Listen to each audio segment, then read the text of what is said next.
Hey, real quick, before we get into that episode, do us a favor and subscribe to our channel. That way you don't miss out on any marketing nuggets. Enjoy the show. Video is king, and it will continue to be king, especially as like consumers are able to now, not only are they able to make like high quality videos, but like if they want any kind of clout, they're going to start doing it in some form or fashion. Hi, I'm Josh Owen. As the owner of a video marketing company in New Orleans, I've been on the quest to learn everything I can about marketing. Everyone has a different style, different strategy, and a different experience. Is there a wrong way to do it? A right way to do it? Let's find out together as we make marketing make sense. Welcome back, everybody, to another fantastic episode of Make Marketing Make Sense. Today I'm joined by Garick Giroir. Great pronunciation. All right. Creative marketing director at OnPath. You know, I have one great moment followed up by a not so You spent it all. I used it all on that name. I was like, man. But today, we're not here to talk about how I pronounce things. We're here to talk about creative marketing. In particular, developing it for your business. How do you kind of build that for your content marketing? You're a content marketing king over here. You know a lot about it. I'm curious to get the whole kit and caboodle, nuts to bolts, you know, figuring out where you start, where you take that, and how do you start, you know, implementing it and testing it and growing it. Well, thank you for calling me the content marketing king. I would say I'm more of a jester because everyone aims to be the king, but they all end up sounding the same. Like I'm the guy that like stands out in the corner and like really tries to get the attention. You thought about this beforehand. No, it's not.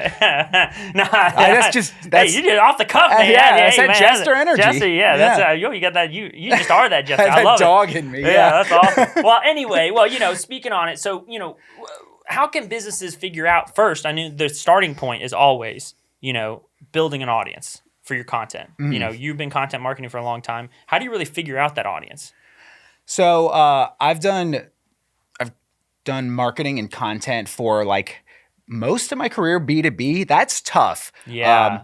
At OnPath, it's great because it's B2C. And so in that regard, there's definitely more people to talk about. And so like, especially when it comes to financial matters, I mean, everyone has to deal with financial matters, no matter how rich, no matter how poor. They just kind of vary. We all got that money. Yeah, we do. And it's, you know, some of us are trying to be anarchists out here, you know? Yeah, go off the grid. Yeah. They don't have the internet anyway. So I can't market So there's to them. no marketing anyway. Yeah. No, so like, you know, when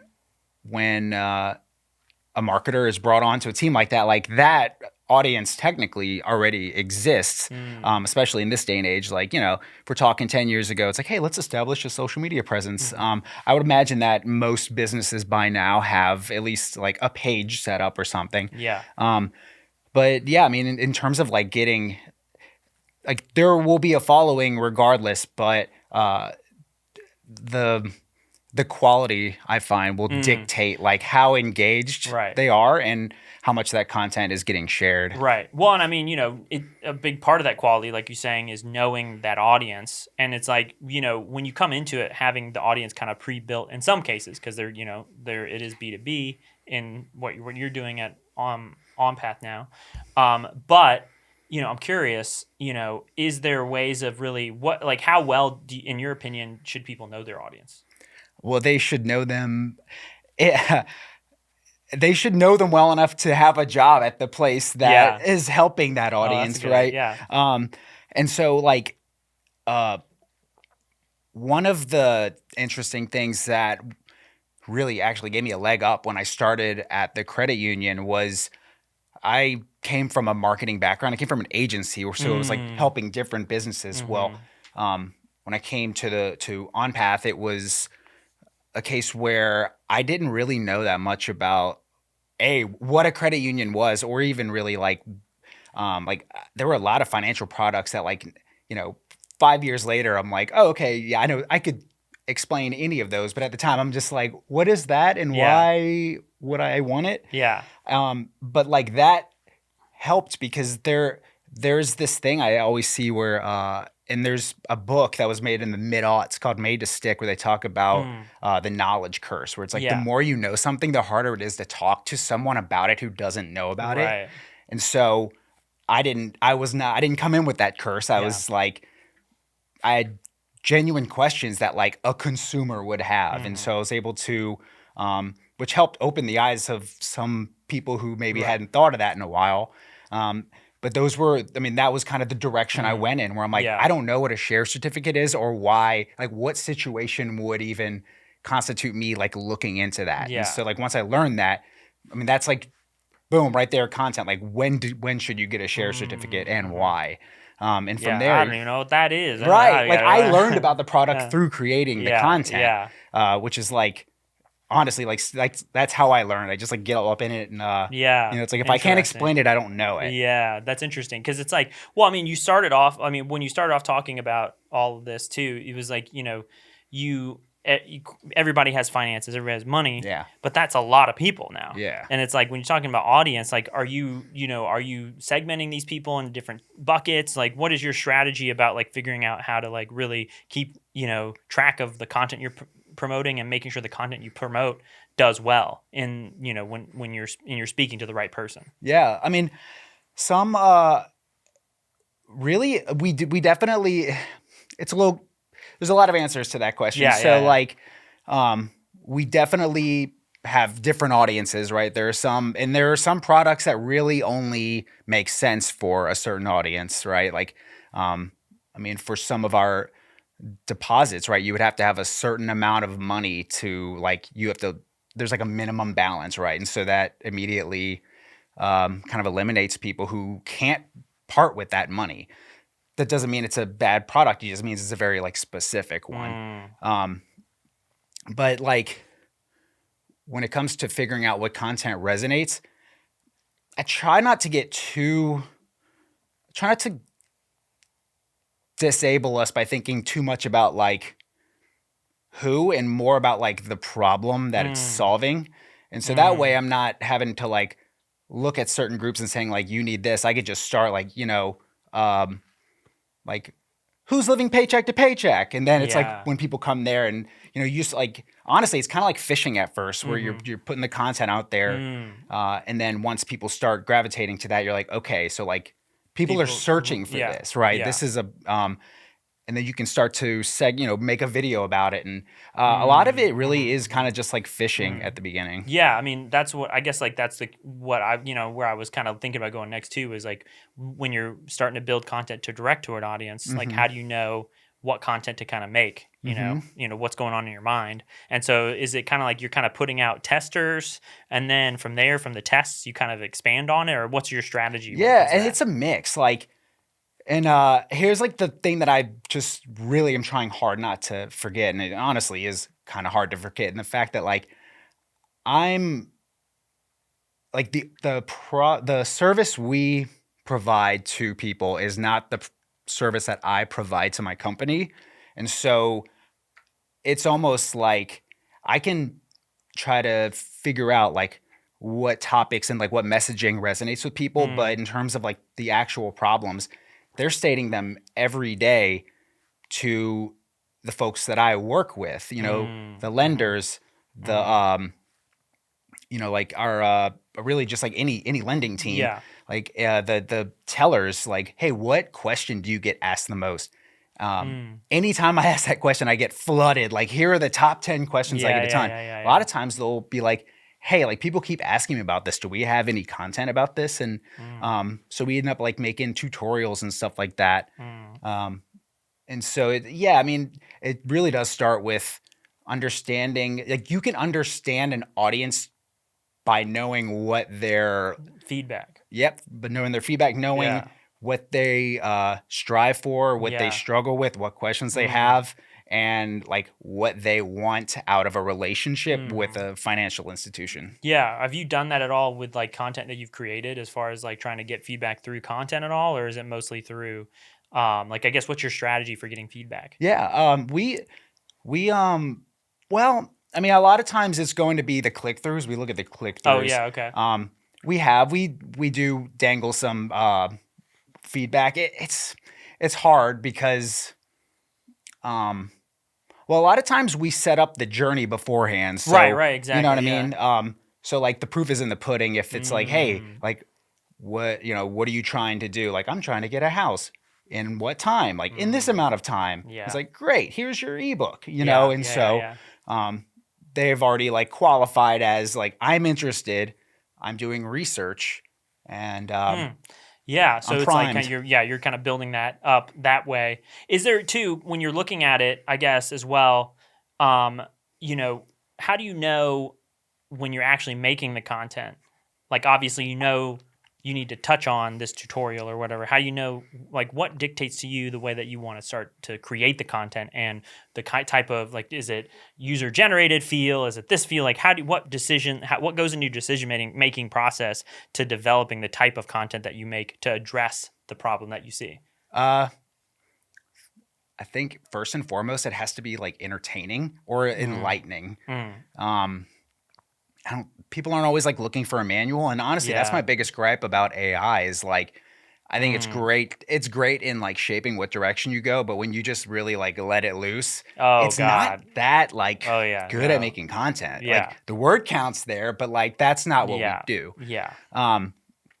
So I mean, first and foremost, like, I mean, I really trust my gut, right? When they say like you're creating, like make something that you would like first and foremost.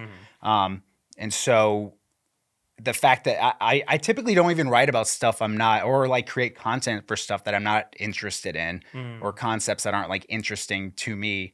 And even if it's a very simple question, like there's always a way you can deliver it in a way that isn't like just the same as everybody else. Like it's different. Does that make sense? It's a bit abstract. Yeah, I guess because you're saying like too, like you want to really hone in on kind of, because like I guess is this, I'm curious, do you feel like it's a test that you're kind of doing, or do you feel like you really know, like, you know, once you hit something that strikes gold, it's kind of like, oh, we got to pump it out. This is like over and over again, we've hit the nail on the head there, so to speak, and you're just constantly building that. I think it's both. Yeah. It's a test. Yeah.